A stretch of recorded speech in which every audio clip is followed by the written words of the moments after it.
आपका यूनिक प्रज्ञान यूट्यूब परिवार में हार्दिक स्वागत है, वंदन है, अभिनंदन है।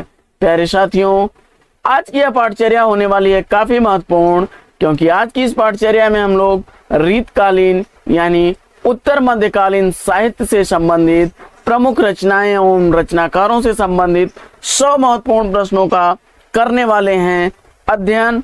तो साथियों, यह पाठचर्या प्रारंभ की जाए इससे पूर्व अगर वीडियो को पहली बार देख रहे हैं तो चैनल पर नए हैं तो कृपया चैनल को सब्सक्राइब, वीडियो को लाइक और शेयर करना बिल्कुल ना भूलें, क्योंकि आपके लाइक शेयर सब्सक्रिप्शन से हमको मिलता है पुनर्बलन ऐसी पाठचर्या प्रतिदिन लाने के लिए। और अगर आप चाहते हैं ऐसी पाठचर्या का लाभ उठाना तो इसके लिए आपको करना कुछ नहीं है, बस चैनल को सब्सक्राइब कर लीजिए और बगल में बने हुए बेल आइकन से ऑल बटन को भी प्रेस कर लीजिए, जिससे कि जैसे ही कोई नया वीडियो अपलोड किया जाए सबसे पहले नोटिफिकेशन आपको मिले। तो साथियों, बिना समय गंवाए प्रारंभ करेंगे आज की पाठचर्या और देखेंगे रीतकाल का पहला प्रश्न। रीतकाल की समय सीमा आचार्य रामचंद्र शुक्ल के अनुसार क्या है, इसका आपको जवाब बताना है। तो आचार्य रामचंद्र शुक्ल के अनुसार रीतकाल की जो समय सीमा है वह 1643 से 1843 ईस्वी है। विकल्प इसका 3 बिल्कुल सही जवाब है। अगला प्रश्न ध्यान दीजिएगा, कुछ लोग कंफ्यूजन में इसको मार देंगे, तो यह विक्रमी संवत नहीं है। यहाँ पर अगर यह विक्रमी संवत होता तो विकल्प 4 आपका सही हो जाता। तो ईस्वी में पूछा गया इसलिए विकल्प 3 इसका राइट आंसर है। और देखते हैं प्रश्न संख्या 2। प्रश्न संख्या 2 है कि उत्तर मध्यकाल को रीतकाल की संज्ञा किसने दी। उत्तर मध्यकाल को रीतकाल कहने वाले हैं आचार्य रामचंद्र शुक्ल जी। विकल्प 2 बिल्कुल सही जवाब है। प्रश्न संख्या 3 देखते हैं हम लोग। मिस्र बंधुओं ने उत्तर मध्यकाल को क्या नाम दिया है, यानी आपको बताना है कि मिस्र बंधुओं के अनुसार उत्तर मध्यकाल का नाम क्या है। और आपने, मुझे उम्मीद है कि विकल्प 1, 2 और 4 को छोड़ करके विकल्प 3 अलंकृत काल चुना होगा, तो बिल्कुल सही उत्तर चुना है आपने। अगला प्रश्न है कि उत्तर मध्यकाल को श्रृंगार काल नाम किसने दिया। तो उत्तर मध्यकाल को श्रृंगार काल नाम देने वाले हैं पंडित विश्वनाथ प्रसाद मिश्र जी। विकल्प 2 बिल्कुल सही जवाब है।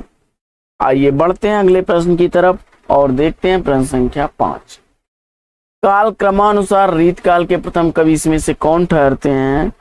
तो काल क्रमानुसार अगर रीतकाल का प्रथम कवि इसमें आपने चुना है केशव दास को, तो बिल्कुल राइट आंसर है विकल्प 4। अगला प्रश्न है कि रीत की अविरल परंपरा किस कवि से चली मानी जाती है। तो रीत की अविरल परंपरा आचार्य चिंतामणि से मानी जाती है। विकल्प 1 इसका राइट आंसर है।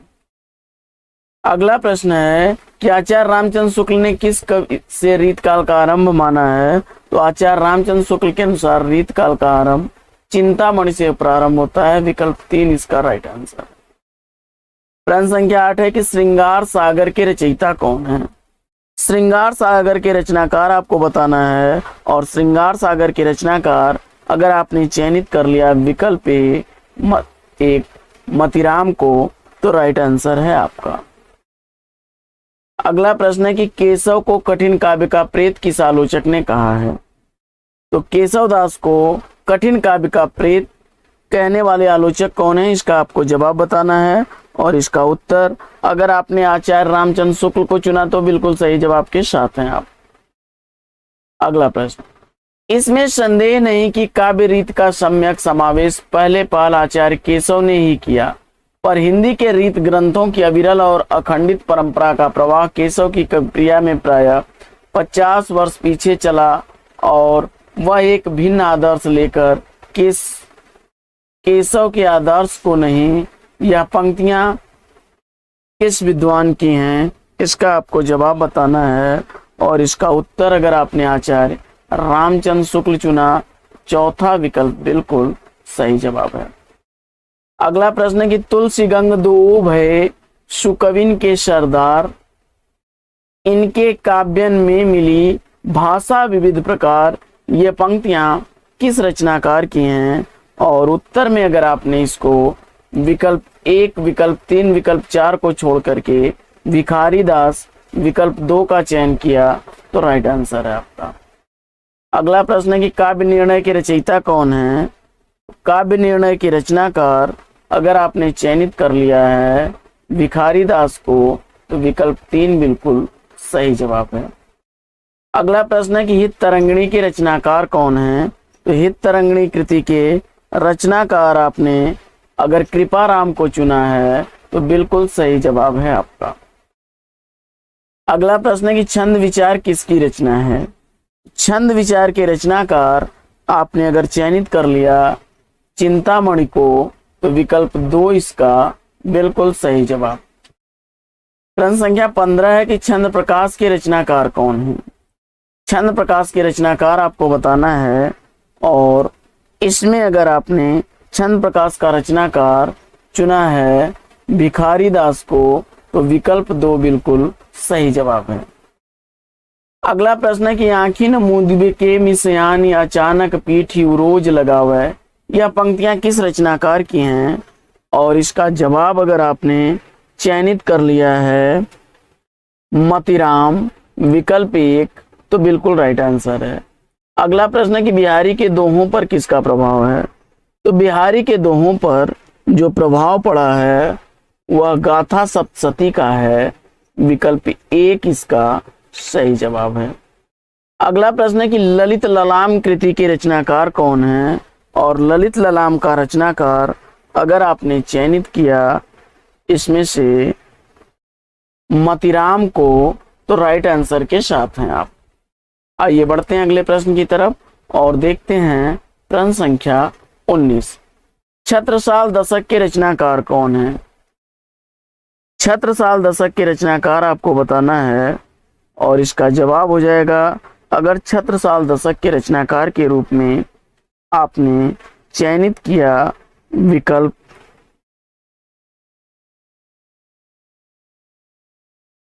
भूषण को तो बिल्कुल राइट आंसर के साथ हैं आप। अगला प्रश्न है कि कवि भूषण की उपाधि रीतकाल के किस कवि को मिली थी। तो कवि भूषण की उपाधि रीतकाल में मिली थी भूषण को, विकल्प 2 इसका राइट आंसर है। अगला प्रश्न है, आगे के प्रश्न के लिए इंस्ट्रक्शन है कि रचनाओं और रचयिताओं के साथ उचित विकल्प का चयन करना है। तो आपको बताना है कि कविकुल कल्पतरु के रचनाकार कौन है। कविकुल कल्पतरु का रचनाकार आपने चयनित किया इसमें चिंतामणि को तो तीसरा विकल्प राइट आंसर है। अलंकार पंचाशिका के रचनाकार कौन है। अलंकार पंचाशिका का रचनाकार अगर आपने मतिराम को चुना तो विकल्प 4 बिल्कुल सही जवाब है। अगला प्रश्न है कि आलमकेल के रचनाकार कौन है और आलमकेल का रचनाकार अगर आपने चयनित किया है आलम को तो दूसरा विकल्प बिल्कुल सही जवाब है। अगला प्रश्न है कि सुजान विनोद के रचनाकार कौन है। तो सुजान विनोद के रचनाकार आपने चयनित किया इसमें देव को तो तीसरा विकल्प बिल्कुल राइट आंसर है। अगला प्रश्न है कि भाषा भूषण के रचनाकार कौन है। तो भाषा भूषण कृति का रचनाकार अगर आपने चयनित किया है जसवंत सिंह को तो पहला विकल्प बिल्कुल राइट आंसर है। अगला प्रश्न है कि सुनीति प्रकाश के रचनाकार कौन है। सुनीति प्रकाश कृति का रचनाकार आपने गुरु गोविंद सिंह को चुना तो चौथा विकल्प बिल्कुल सही जवाब है। अगला प्रश्न है कि रसराज के रचनाकार कौन है। रसराज कृति का रचनाकार आपने चयनित कर लिया मतिराम को तो बिल्कुल सही जवाब के साथ हैं आप। प्रश्न संख्या 28 है कि विनय शतक किसकी रचना है। विनय शतक के रचनाकार के रूप में आपने चयनित किया विकल्प 3 तोष कवि को तो राइट आंसर है आपका। अगला प्रश्न है कि प्रश्न संख्या 29 कि रस रहस्य के रचनाकार कौन है। तो रस रहस्य के रचनाकार के रूप में अगर आपने चयनित कर लिया है कुलपति मिश्र को, तो विकल्प एक इसका राइट आंसर है। अगला प्रश्न है कि विष्णु प्रिया के रचनाकार कौन है? क्षमा करें, विष्णु विलास के रचनाकार कौन है? तो विष्णु विलास रचना के रचनाकार हैं लाल कवि, विकल्प 2 इसका सही जवाब है। प्रश्न संख्या 31 है कि कवि कल्पद्रुम के रचनाकार कौन है? कवि कल्पद्रुम के रचनाकार श्रीपति को अगर आपने चुना है तो विकल्प 3 बिल्कुल राइट आंसर है। प्रश्न संख्या 32 है कि सुजान हित प्रबंध किसकी रचना है? इसका आपको जवाब बताना है। सुजान हित प्रबंध के रचनाकार कौन है? और जवाब में अगर आपने चयनित कर लिया विकल्प 4 घनानंद को, तो राइट आंसर है आपका। अगला प्रश्न है कि अंग दर्पण के रचनाकार कौन है? और अंग दर्पण के लेखक अगर आपने रसलीन को चुना है तो सही उत्तर के साथ हैं आप। प्रश्न संख्या 34 है कि इश्कलता किसकी रचना है? और इश्कलता के रचनाकार के रूप में आपने अगर चयनित किया है सूदन ठाकुर और बोधा को छोड़ करके घनानंद को, तो राइट आंसर है। प्रश्न संख्या 35 है कि काव्य निर्णय के रचनाकार कौन है? काव्य निर्णय के लेखक के रूप में आपने विकल्प 1, 3, 4 को छोड़ करके भिखारी दास, विकल्प 2 का चयन किया, तो राइट आंसर है आपका। अगला प्रश्न है कि सुजान चरित के रचनाकार कौन है? प्रश्न संख्या 36 का जवाब अगर आपने चयनित कर लिया है सूदन कवि को, तो दूसरा विकल्प सही जवाब है। अगला प्रश्न है प्रश्न संख्या 37 की विरह वारिस के रचनाकार कौन है? और विरह वारिस का रचनाकार अगर आपने चयनित किया है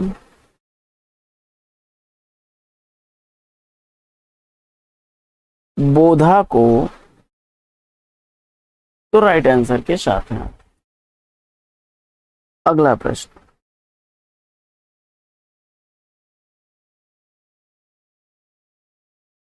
प्रश्न है कि कवि कुल कंठाभरण के रचनाकार कौन है? कवि कुल कंठाभरण के रचनाकार के रूप में अगर आपने चयनित किया है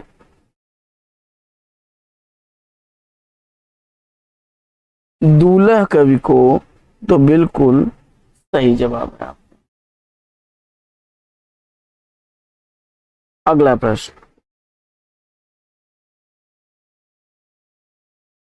प्रश्न है कि जगत विनोद के रचनाकार कौन है?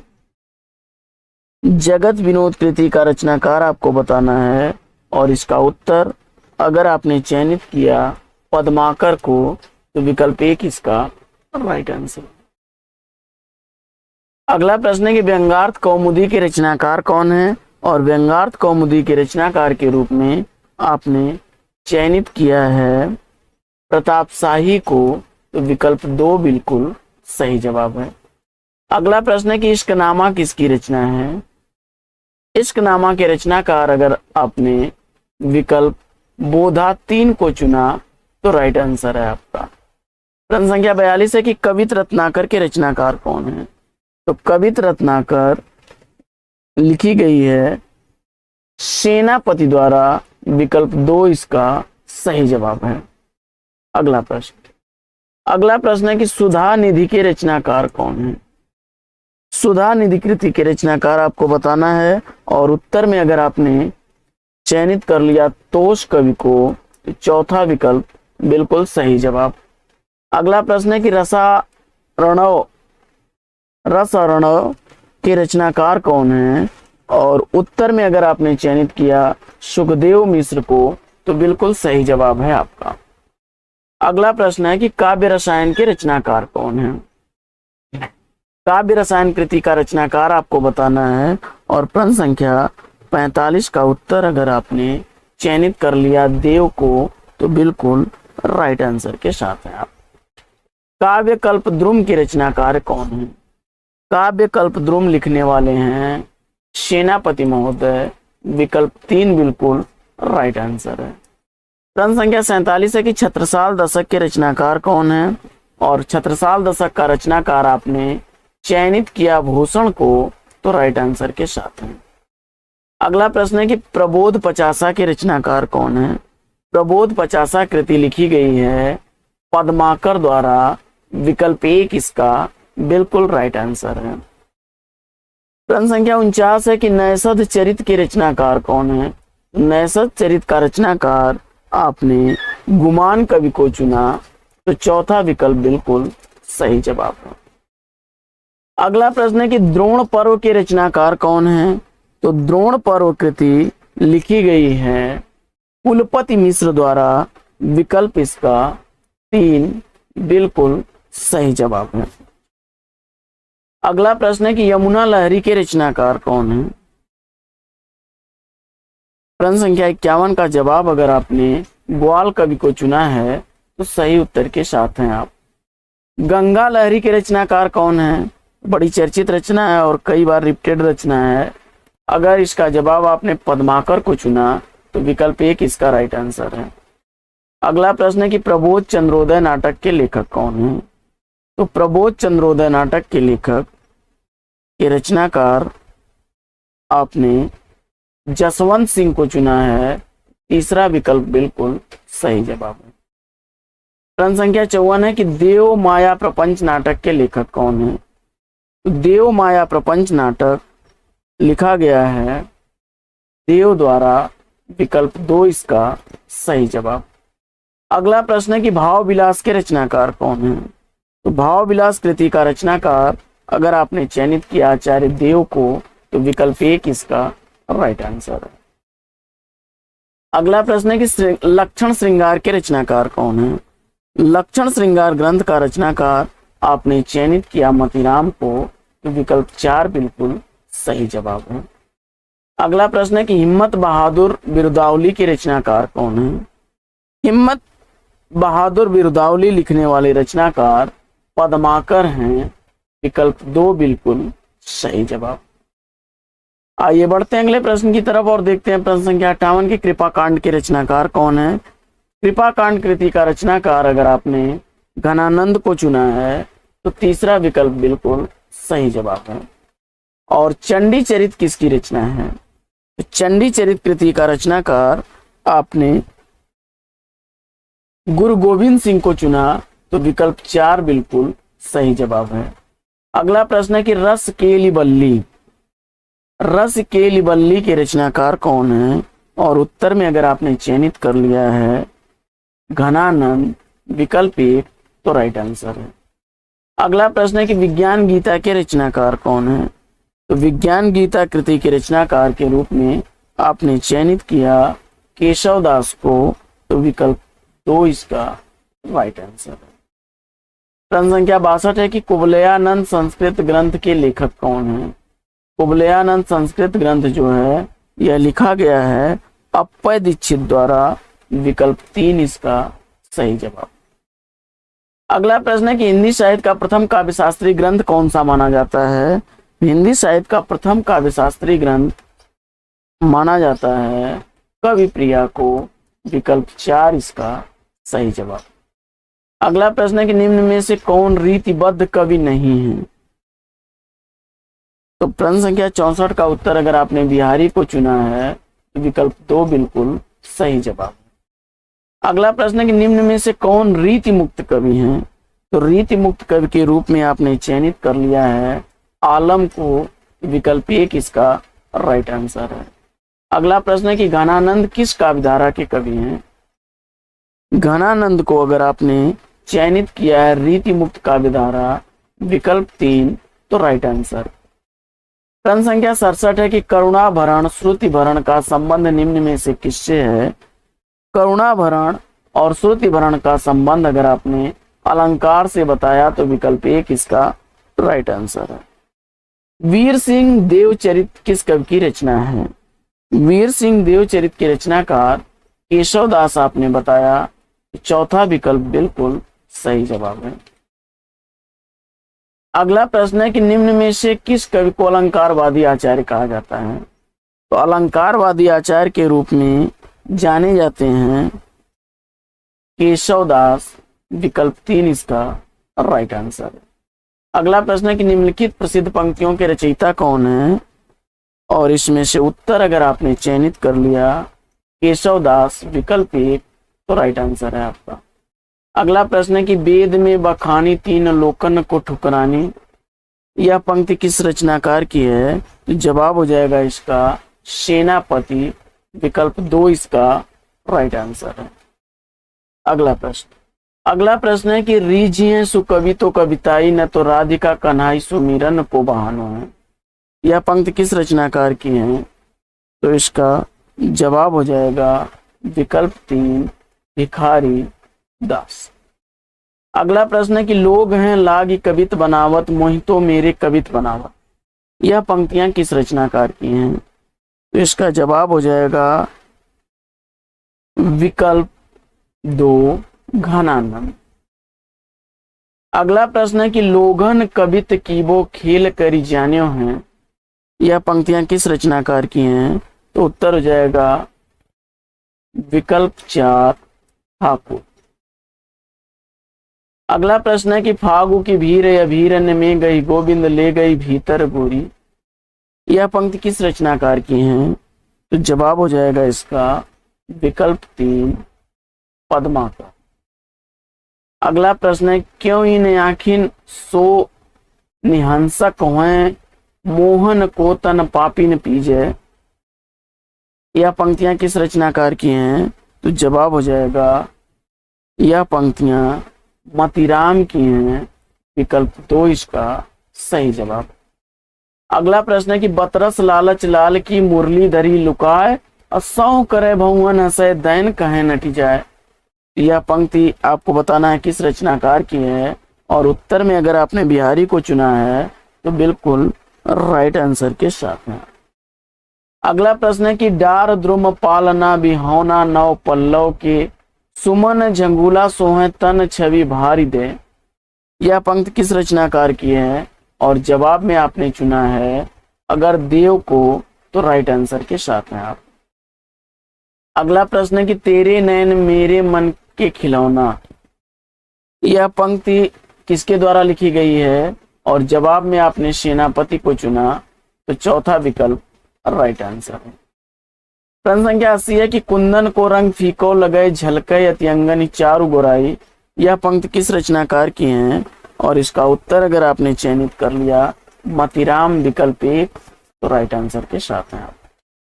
अगला प्रश्न है कि अमी हलाहल मद भरे श्वेत श्याम रत्नार, अजियत मरत झुकी झुकी परत जय चितवत एक बार, तो यह पंक्ति किस रचनाकार की है, और इसका जवाब अगर आपने चयनित कर लिया विकल्प 2 रसलीन को, तो राइट आंसर है आपका।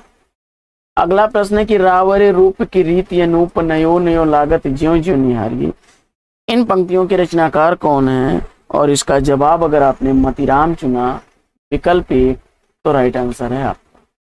अगला प्रश्न है कि अभिधा उत्तम काव्य है मध्य लक्षणालीन, अदम व्यंजना रस विरस उल्टी कहत नवीन, यह पंक्ति किस रचनाकार की है, और इसका जवाब अगर आपने चयनित कर लिया देव को, तो विकल्प 4 बिल्कुल राइट आंसर है। अगला प्रश्न है कि ने ही महाब्रजभाषा प्रवीण और सुंदरताहु के भेद को जाने, योग वियोग की रीत में कोविद भावना भेद स्वरूप को ठाने, यह पंक्तियां किस रचनाकार की हैं, और प्रश्न संख्या 84 का अगर आपने जवाब चुना ब्रजनाथ, विकल्प 1 को, तो राइट आंसर है। अगला प्रश्न है कि भले बुरे सब एक सम जौलो बोलत नाय, भले बुरे सब एक सम जौलो बोलत नाय, जानी परत है काक पिक ऋतु वसंत के माय, यह पंक्तियां किस रचनाकार की हैं, और इसका जवाब अगर आपने चयनित किया वृंद कवि, विकल्प 2, तो बिल्कुल राइट आंसर है। प्रश्न संख्या 86 है कि गुरु कयो राम भजन नीको मोहि लागत राज डगरों सो, यह पंक्ति किस रचनाकार की है, तो जवाब हो जाएगा ब्रिजनाथ, विकल्प 3। अगला प्रश्न है कि रीत काल के किस कवि ने भक्ति श्रृंगार और वीर तीनों में बराबर अधिकार से लिखा है, तो इस प्रश्न का उत्तर हो जाएगा पद्माकर ने, विकल्प 4 इसका राइट आंसर है। ऋतु वर्णन के लिए रीतकाल के प्रसिद्ध कवि इसमें से कौन है, इसका आपको जवाब बताना है। तो रीतकाल में ऋतु वर्णन के लिए प्रसिद्ध कवि इसमें अगर आपने चयनित कर लिया है सेनापति को, तो बिल्कुल सही जवाब है आपका। रीतकालीन राम काव्य के कवि इसमें से कौन माने जाते हैं, तो रीतकाल में राम काव्य के कवि सेनापति जब माने जाते हैं, विकल्प 2 इसका राइट आंसर।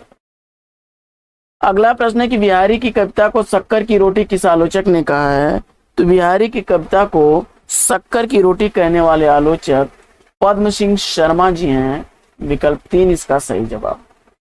प्रश्न संख्या 91 है कि कनक छुरी सी कामिनी काहे को कट छीन, यह पंक्ति किस रचनाकार की है, और जवाब में अगर आपने आलम को चुना तो विकल्प 1 इसका राइट आंसर है। अगला प्रश्न है कि अति सुधो स्नेह को मार्ग जहां ने को सयानप बांक नहीं, यह पंक्ति किस रचनाकार की है, और जवाब में अगर आपने विकल्प 4 को चुना घनानंद, तो राइट आंसर है आपका। अगला प्रश्न है कि जहांगीर जस चंद्रिका किसकी रचना है, तो जहांगीर जस चंद्रिका कृति के रचनाकार आपने चुना है अगर विकल्प केशवदास 3 को, तो राइट आंसर है। अगला प्रश्न है कि काव्य की रीत सिखों सुकविंसो, यह पंक्तियां किस रचनाकार की हैं, और उत्तर में अगर आपने चयनित किया भिखारी दास विकल्प 2 को, तो राइट आंसर है।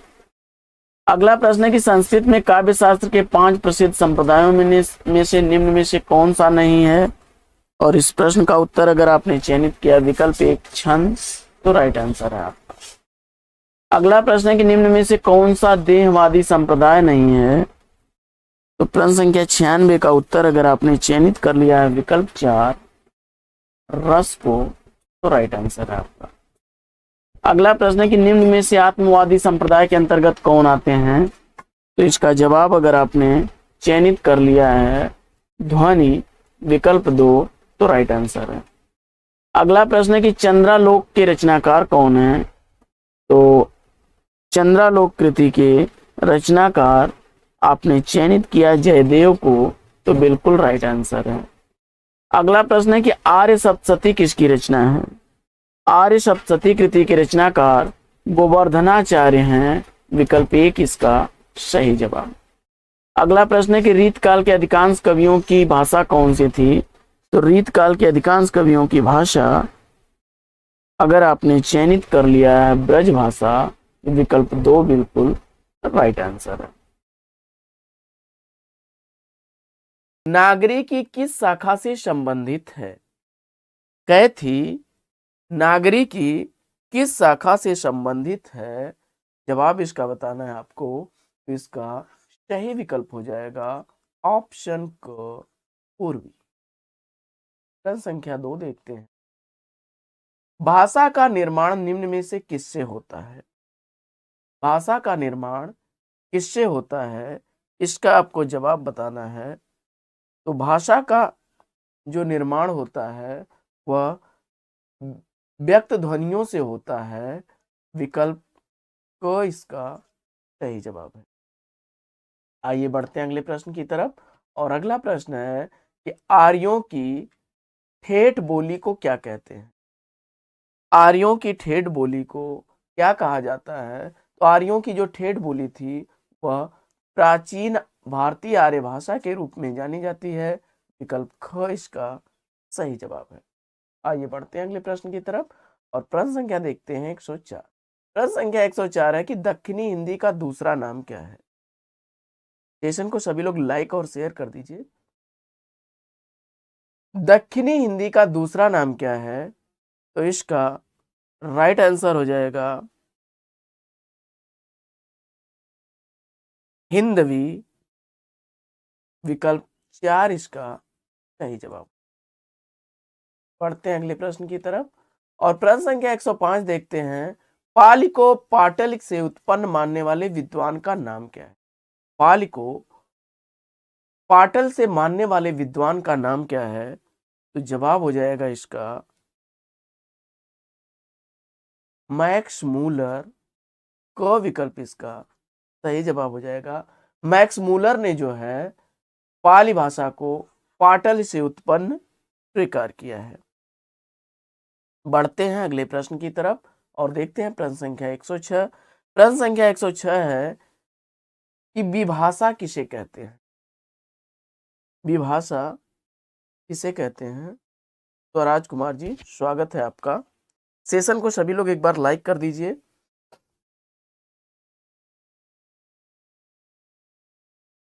और देखते हैं अगला प्रश्न।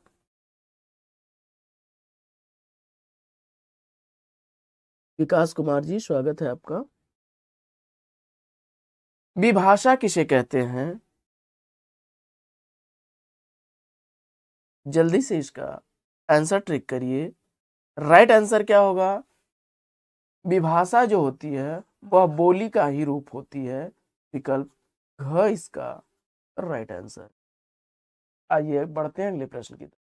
और अगला प्रश्न है कि अपभ्रंश का व्याकरण है। अपभ्रंश का व्याकरण बताना है आपको। तो अपभ्रंश भाषा का जो व्याकरण है वह हेम शब्दानुशासन है। विकल्प घ इसका सही जवाब। अगला प्रश्न, सभी लोग सेशन को एक बार लाइक कर दीजिए। वियोगात्मक भाषा क्या है?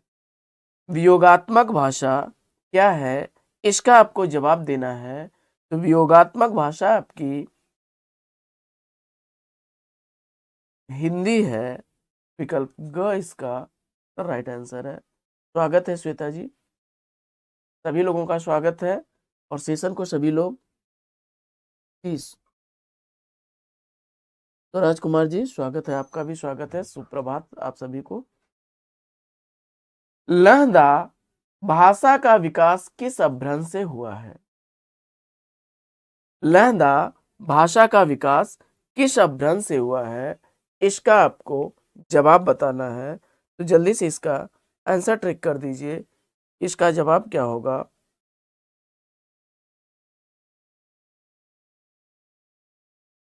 लहंदा भाषा जो है इसका विकास किस अपभ्रंश से हुआ है?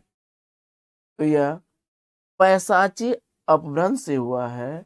विकल्प तो क इसका राइट आंसर है। और बढ़ते हैं हम लोग प्रश्न संख्या 110 की तरफ कि अपभ्रंश का पहला कवि इसमें से कौन है? अपभ्रंश का पहला कवि कौन है?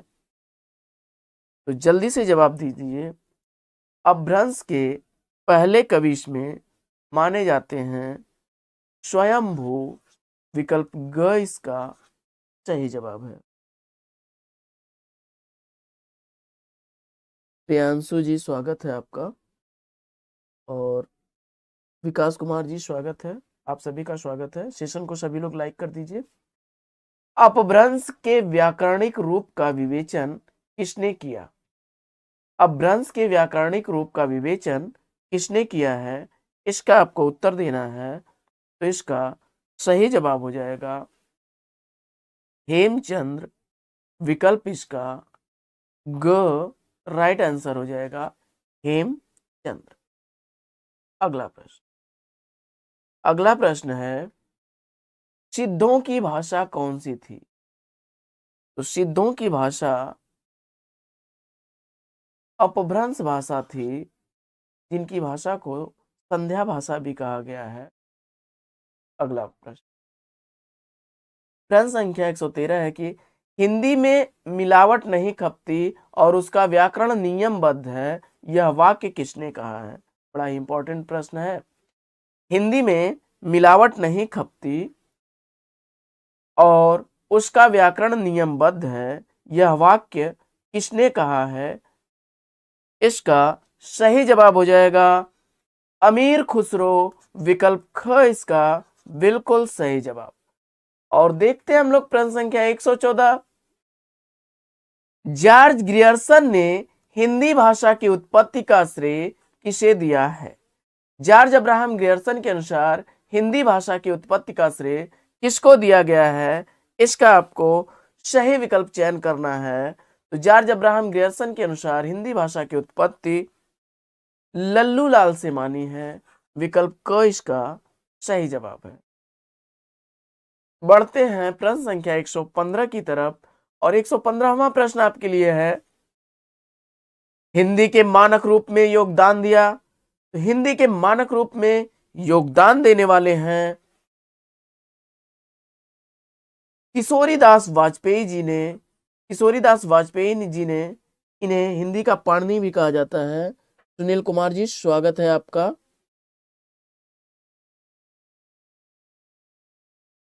बहुत बहुत स्वागत है आपका। और देखते हैं प्रश्न संख्या 116। प्रश्न संख्या 116 है कि देवनागरी लिपि में स्वरों की संख्या मानी गई है। देवनागरी लिपि में स्वरों की संख्या क्या मानी गई है, इसका आपको जवाब बताना है। तो इसका राइट आंसर हो जाएगा, देवनागरी लिपि में स्वरों की संख्या 11 है। विकल्प क इसका सही उत्तर है। आइए पढ़ते हैं अगले प्रश्न की तरफ और अगला प्रश्न देखते हैं। अगला प्रश्न है, दक्षिणी हिंदी के सर्वप्रथम लेखक कौन थे? दक्षिणी हिंदी के सर्वप्रथम लेखक कौन थे, इसका आपको सही उत्तर बताना है। तो दक्षिणी हिंदी के, संध्या सिंह जी स्वागत है आपका। एक बार सभी लोग सेशन को फटाफट लाइक कर दीजिए। दक्षिणी हिंदी के सर्वप्रथम लेखक कौन है? तो जवाब हो जाएगा इसका ख्वाजा बंदा नेवाज गेसुदराज। विकल्प ख इसका सही जवाब हो जाएगा। और सर आप हमसे नाराज तो नहीं है सुनील कुमार? नहीं भाई, बीती ताई विसार दे आगे की सुधिले। आप लोग जो है छोटी छोटी बातों पर इतना जो है परेशान हो जाते हैं, और अध्यापक जो है आप लोगों के लिए कभी भी आपका अहित नहीं चाहेगा बस। और हम आपसे नाराज नहीं हैं, सारे विद्यार्थियों से हमें प्रेम है, सभी अपने हैं। अगला प्रश्न है कि प्राकृत भाषा के व्याकरण ग्रंथ प्राकृत प्रकाश के लेखक कौन है? प्राकृत भाषा के व्याकरण ग्रंथ प्राकृत प्रकाश के लेखक कौन है, इसका आपको जवाब बताना है। तो इसका सही जवाब हो जाएगा वर रुचि। घ विकल्प इसका राइट आंसर है। और आइए देखते हैं प्रश्न संख्या हम लोग 119। देवनागरी लिपि क्या है? देवनागरी लिपि क्या है, इसका आपको जवाब बताना है। देवनागरी लिपि कैसी लिपि है, उत्तर आपको ट्रिक करना है। तो देवनागरी लिपि आपकी एक वैज्ञानिक लिपि के रूप में जानी जाती है। विकल्प इसका ख इसका राइट आंसर है। ख विकल्प इसका राइट आंसर है। और देखते हैं प्रश्न संख्या 100। निम्न में असत्य युग्म का चयन कीजिए।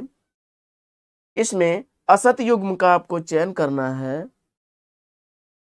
तो विकल्प इसका राइट आंसर हो जाएगा केशव खड़ी बोली से संबंधित नहीं है, जबकि मैथिल कोकिल कहे जाते हैं विद्यापति, तुलसी अवधी के कवि हैं और बिहारी ब्रज भाषा के कवि हैं, लेकिन केशवदास खड़ी बोली के कवि नहीं हैं। और केशवदास वैसे भी संस्कृत प्रधान हिंदी के रचनाकार हैं। इन्होंने कहा भी था कि भाषा में कविता करी जड़मति केशव दास, है ना इनका एक, कि भाषा बोली न जानही जिनके कुल के दास, अब भाषा में कविता करी जड़मति केशव दास। तो आइए प्रश्न संख्या 121 देखते हैं कि देवनागरी लिपि में कुल कितने वर्ण हैं? देवनागरी लिपि में वर्णों की संख्या कितनी है? तो देवनागरी लिपि में आपकी जो हिंदी है इसमें वर्णों की संख्या आपको बताना है, तो जवाब हो जाएगा 52। ख विकल्प इसका राइट आंसर है। आइए बढ़ते हैं प्रश्न संख्या 122 की तरफ। और प्रश्न संख्या 122 है कि देवनागरी लिपि में वर्ण ध्वनि नहीं है। देवनागरी लिपि में वर्ण ध्वनि कौन सी नहीं है, इसका राइट आंसर है कि नमस्कार सुनील। और इसका जवाब हो जाएगा कि देवनागरी लिपि की जो ध्वनि है वह ग्रीवा ध्वनि इसमें नहीं है, जबकि दंतोष्ठ, दंत और कंठोष्ठ ध्वनियां आपकी देवनागरी लिपि के अंतर्गत आती हैं। एक बार फटाफट सभी लोग सेशन को लाइक कर दीजिए, जितने लोग भी जुड़े हैं सभी लोग सेशन को लाइक कर दीजिए। प्रथम राजभाषा आयोग के अध्यक्ष कौन थे? भाई हमारा भी दिल रखने के लिए आप लोग लाइक कर दिया करिए। अगर पाठचर्या आपको अच्छी लगे तो लाइक करिए, और ना लगे तो मेरा मन रखने के लिए लाइक करिए, लेकिन सभी लोग लाइक कर दिया करिए। जितने लोग भी सेशन को देख रहे हैं फटाफट लाइक करिए। और आपके लाइक शेयर सब्सक्रिप्शन से हमको एक पुनर्बलन मिल जाता है, एक ऐसी अंदर से जो ऊर्जा है उसका संचार हो जाता है और मन प्रसन्नचित हो जाता है। और जानते हैं आप कि प्रसन्न मन से जब कोई काम होता है तो वह आनंददायक होता है। और आपके लिए अगर प्रतिदिन पाठचर्या आ रही है तो थोड़ा सा हमारा भी मनोबल आप लोग ऊंचा रखिए। प्रथम राजभाषा आयोग के अध्यक्ष कौन थे?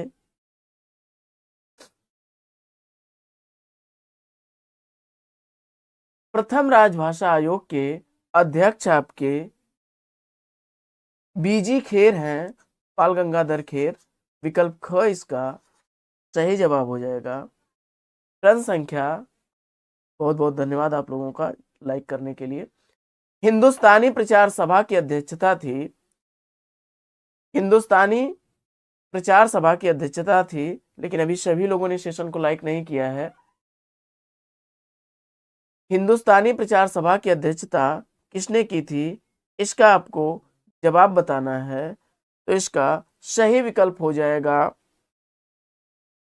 पैरीन नहन ने। विकल्प ग इसका सही जवाब है। बढ़ते हैं अगले प्रश्न की तरफ। और अगला प्रश्न है कि भाषा वैज्ञानिक दृष्टि से हिंदी के अंतर्गत कितनी उपभाषाएं एवं बोलियां हैं? भाषा विज्ञान की दृष्टि से हिंदी की उपभाषाएं और बोलियों की संख्या कितनी है, इसका आपको जवाब बताना है। तो 5 उपभाषाएं और 18 बोलियां हैं। 5 उपभाषाएं और 18 बोलियां हैं। विकल्प इसका हो राइट आंसर हो। अगला प्रश्न, अगला प्रश्न है इसमें से असंगत कथन का चयन करना। असंगत कौन है, इसका आपको जवाब बताना है। तो इसमें मालवी का केंद्र इंदौर और उज्जैन है, यह विकल्प आपका सही है। और भोजपुरी का क्षेत्र आजमगढ़ क्षेत्र आता है। खड़ी बोली का केंद्र मेरठ और बिजनौर है, यह भी सही है। लेकिन ब्रज भाषा मथुरा कन्नौज क्षेत्रों में बोली जाने वाली भाषा है, आगरा मथुरा। तो इसका ख विकल्प जो है, दिल्ली जो है खड़ी बोली का केंद्र है। ख विकल्प इसका राइट आंसर हो जाएगा। अगला प्रश्न, अगला प्रश्न है असत्य कथन का आपको चयन करना है। तो इसमें बुंदेली झांसी क्षेत्र में बोली जाने वाली बोली है। छत्तीसगढ़ी बिलासपुर दुर्ग की बोली है, यह भी कथन इसका सही है। विद्यापति भोजपुरी के कवि थे, यह विकल्प इसमें सही नहीं है, संगत नहीं है, क्योंकि यह मैथिल कोकिल इन्हें कहा जाता है। मैथिली इनकी प्रिय, मैथिली इनकी भाषा थी। और हरियाणवी का नाम एक बांगरू भी है, यह विकल्प इसका सही जवाब है। तो घ विकल्प, ख विकल्प और क विकल्प सही है, जबकि ग विकल्प इसमें सही नहीं है। तो राइट आंसर इसका ग हो जाए। अगला प्रश्न, अगला प्रश्न है कि भारोपीय भाषा परिवार को का दूसरा नाम इंडो जर्मनिक किसने दिया? भारोपी भाषा परिवार को इंडो जर्मनिक नाम देने वाले भाषा वैज्ञानिक कौन है? इसका आपको जवाब बताना है। तो यह जवाब, इसका सही जवाब होगा मैक्स मूलर ने। विकल्प क इसका सही जवाब है। बढ़ते हैं अगले प्रश्न की तरफ और देखते हैं प्रश्न संख्या हम लोग 129। भारोपी भाषा परिवार के दो वर्ग केंतुम और शतम के जन्मदाता कौन है? भारोपी परिवार को दो वर्गों में वर्गीकृत करने वाले केंतुम और शतम भाषा परिवार किसके द्वारा दिया गया है? तो इसका राइट आंसर हो जाएगा ऑप्शन क अस्कोली। क विकल्प इसका राइट आंसर है। अगला प्रश्न, जितने लोग भी हैं सभी लोग सेशन को लाइक कर दीजिए। असंगत बताइए। इसमें से असंगत आपको विकल्प चयन करना है। तो ब्रज भाषा, खड़ी बोली, भोजपुरी, मैथिली, अवधी और बघेली, ये सब एक उपभाषा वर्ग की बोलियां हैं, जबकि मारवाड़ी, छत्तीसगढ़ी, यह विकल्प इसका गलत है। ऑप्शन क इसका राइट आंसर हो। अगला प्रश्न, हिंदी का एक रूप क्या इसमें से नहीं है? इसका आपको जवाब देना है। हिंदी का एक रूप क्या नहीं है, इसका आपको जवाब देना है। तो इसका राइट आंसर क्या होगा? इसका राइट आंसर हो जाएगा ऑप्शन क कोंकणी।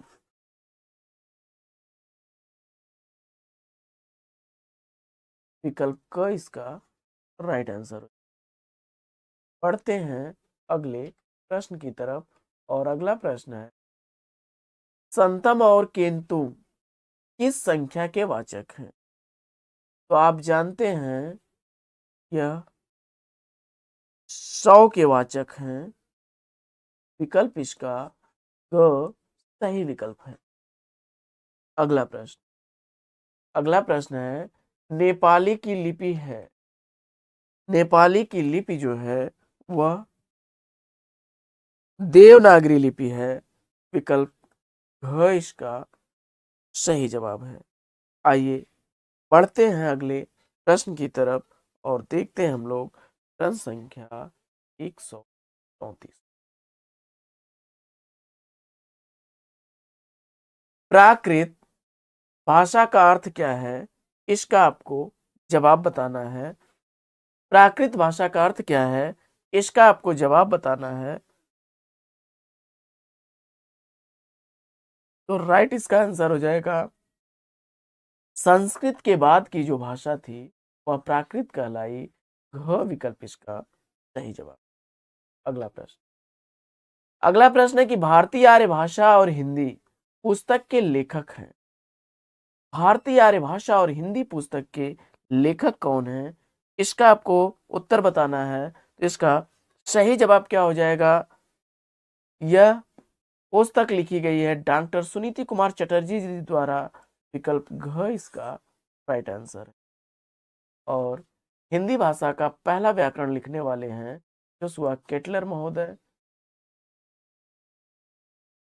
और हिंदी शब्दानुशासन लिखा है किशोरी दास वाजपेयी जी ने।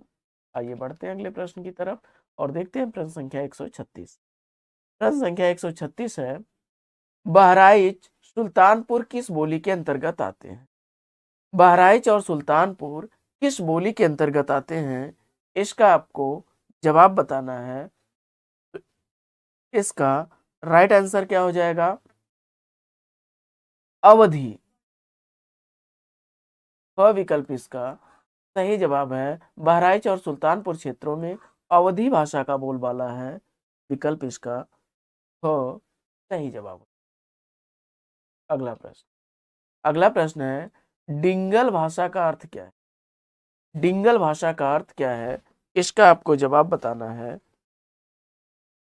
डिंगल भाषा जो है यह कैसी भाषा है?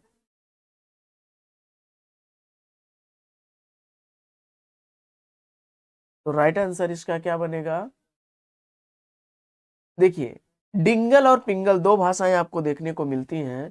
तो अपभ्रंश के साथ राजस्थानी के योग से डिंगल भाषा का होता है डिंग डांग करना, यानी बढ़ा चढ़ा के वीरता का यह सूचक है, वीर रस से संबंधित इसमें रचनाएं की गई हैं।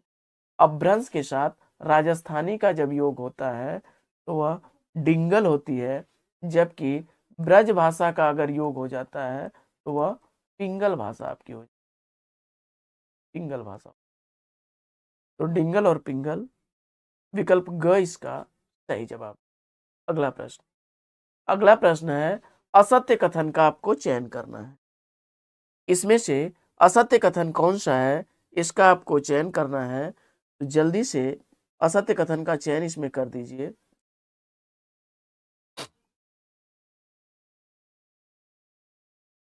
तो भाषा विचार विनिमय का प्रमुख साधन है, यह विकल्प सही है।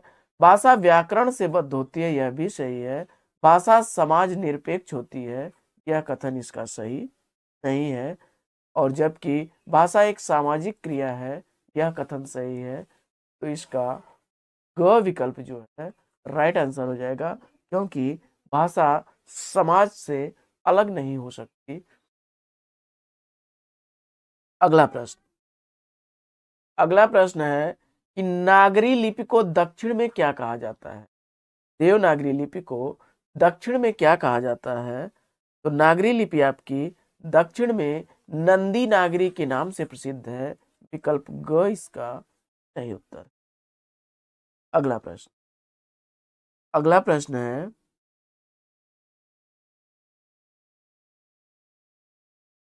ब्राह्मी लिपि का भारत में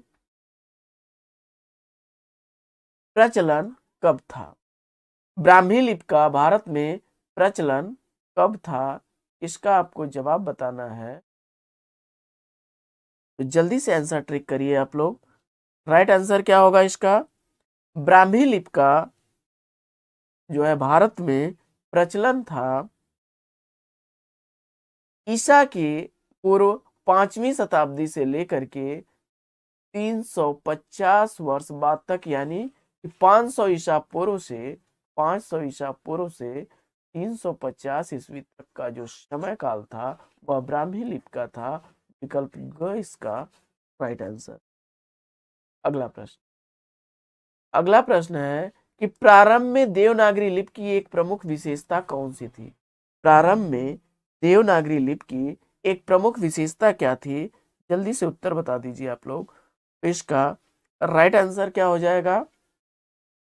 ऑप्शन ख, ऑप्शन ख इसका राइट आंसर हो जाएगा कि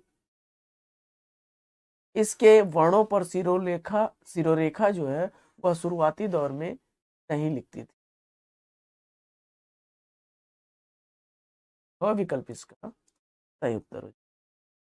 अगला प्रश्न, अगला प्रश्न है कि पाली को कहा जाता है, पाली को क्या कहा जाता है, इसका आपको जवाब बताना है।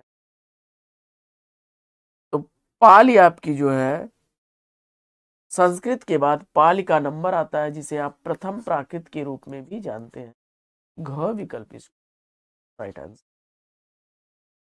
प्रश्न संख्या देखते हैं 143।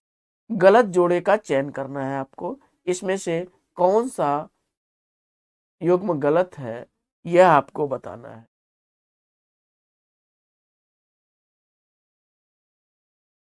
तो जल्दी से इसका आंसर ट्रैक करिए आप लोग। प्रश्न संख्या 143 का पाहुण दोहा राम सिंह की रचना है, शब्दानुशासन हेमचंद्र की रचना है, कीर्तिलता विद्यापत की रचना है, जबकि वर्ण रत्नाकर के रचनाकार कौन है?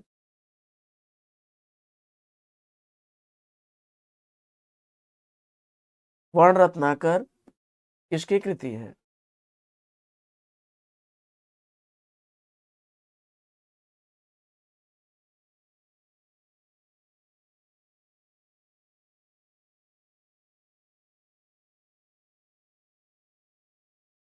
अक्षित प्रेम 10-15 तक जाएगी।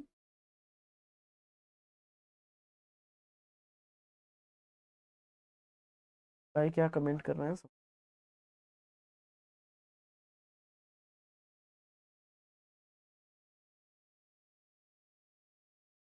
आइए देखते हैं हम लोग आगे।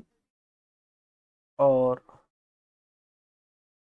अगला प्रश्न हम लोग देखते हैं, प्रश्न संख्या 144।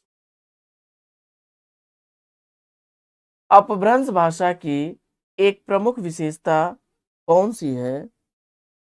इसका आपको जवाब बताना है। अच्छा ठीक है, कोई बात नहीं है अक्षित जी।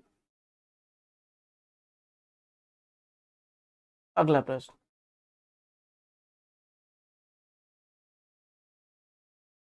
कोई बात नहीं, कोई बात नहीं है। अक्षित भाषा की एक प्रमुख क्षमा करें, कोई बात नहीं है भाई अक्षित जी, कोई बात नहीं है।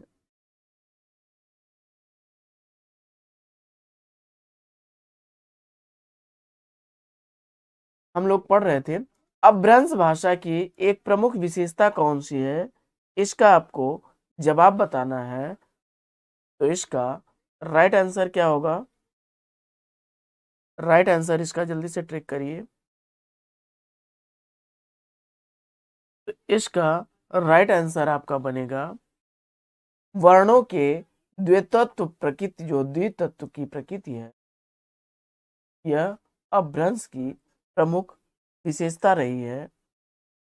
और बढ़ते हैं अगले प्रश्न की तरफ और देखते हैं अगला प्रश्न। अगला प्रश्न है कि राष्ट्रभाषा हिंदी के संबंध में कौन सा कथन गलत है? राष्ट्रभाषा हिंदी के संदर्भ में कौन सा कथन गलत है? इसका आपको जवाब बताना है। इसका सही विकल्प हो जाएगा, यह देश की भावात्मक एकता बनाए रखने में अक्षम होती है। यह कथन गलत होता है। यह देश की भावात्मक एकता बनाए रखने में अक्षम होती है, यह कथन इसका गलत होता है। और पढ़ते हैं अगले प्रश्न की तरफ और देखते हैं अगला प्रश्न। अगला प्रश्न है,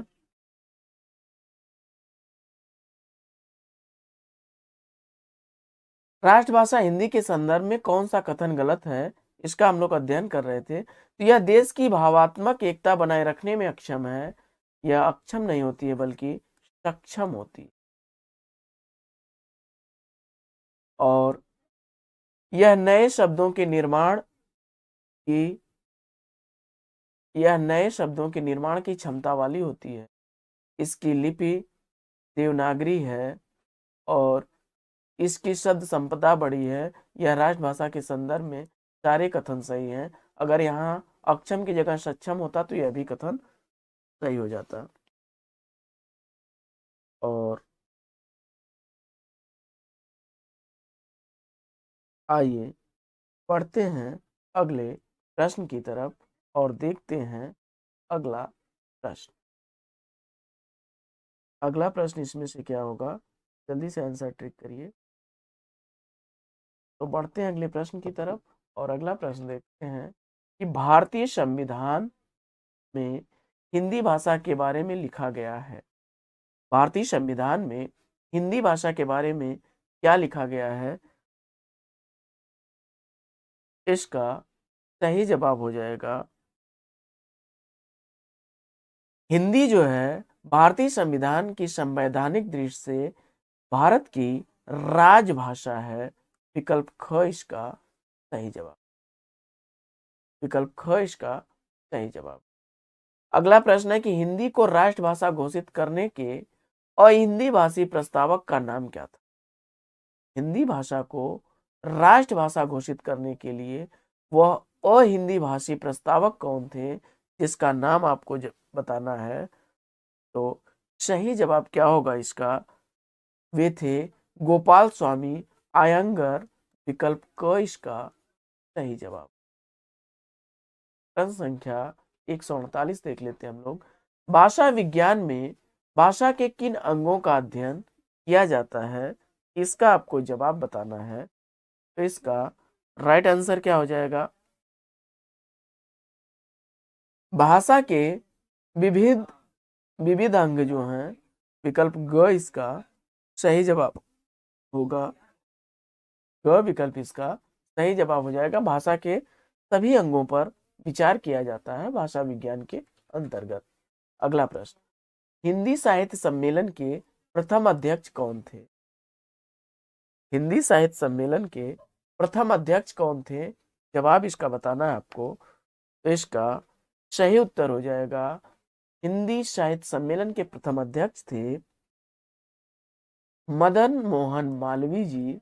विकल्प ख इसका सही जवाब है। अगला प्रश्न, अगला प्रश्न है कि सर जॉन गिलक्राइस्ट ने खड़ी बोली को क्या नाम दिया?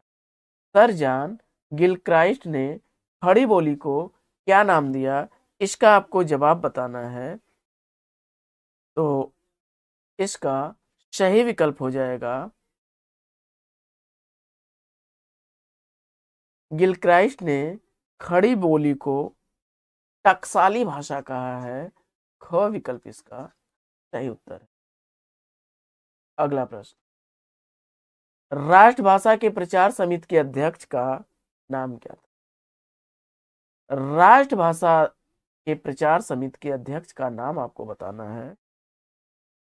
इसके प्रथम अध्यक्ष कौन थे? राजेंद्र प्रसाद। विकल्प ग इसका सही जवाब है। अगला प्रश्न, अगला प्रश्न है कि हिंदी प्रचार सभा की स्थापना किसने की?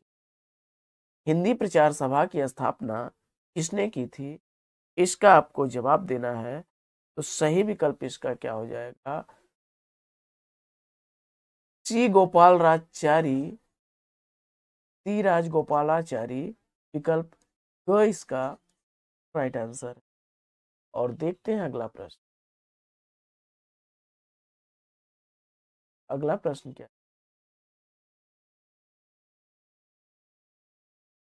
अवधी का संबंध पाली से मानने वाले प्रथम विद्वान कौन है?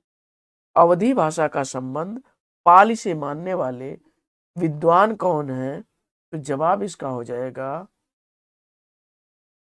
बाबू राम सक्सेना जी। विकल्प ख इसका राइट आंसर। अगला प्रश्न, अगला प्रश्न है कि अवधी शब्द का सर्वप्रथम प्रयोग किसने किया था?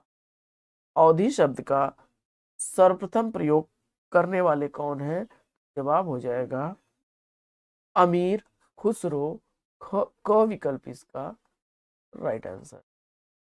और अगला प्रश्न है कि पहली 5वीं से 500 ईस्वी तक की भाषा को क्या कहा जाता है? तो पहली ईस्वी से 500 ईस्वी तक, यानी 1 से लेकर 500 ईस्वी तक आपका जो समय काल है, इसकी भाषा क्या कही जाती है? तो जवाब हो जाएगा, यह प्राकृत भाषा का समय काल रहा है। ख विकल्प इसका राइट आंसर। साथियों, पाठचर्या कैसी लगी? इसका आप लोग जो है कमेंट्स करके जवाब जरूर दीजिएगा। और आप सभी का पाठचर्या में बहुत बहुत धन्यवाद पाठचर्या से जुड़ने के लिए। और आज की पाठचर्या में स्वराज कुमार जी और अक्षित, सुनील कुमार, श्वेता जी आदि आप सभी का बहुत बहुत,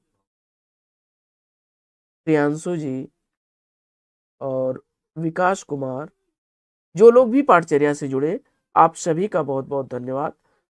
और आज की पाठचर्या में हम लोग लेना चाहेंगे यहीं पर विराम। फिर मिलेंगे आपसे अगले वीडियो में एक नए प्रकरण, एक नए टॉपिक, एक नए अंदाज में। तब तक के लिए लेंगे आपसे विदा। आपका जीवन मंगलमय हो। Best wishes, best of luck. जय हिंद साथियों।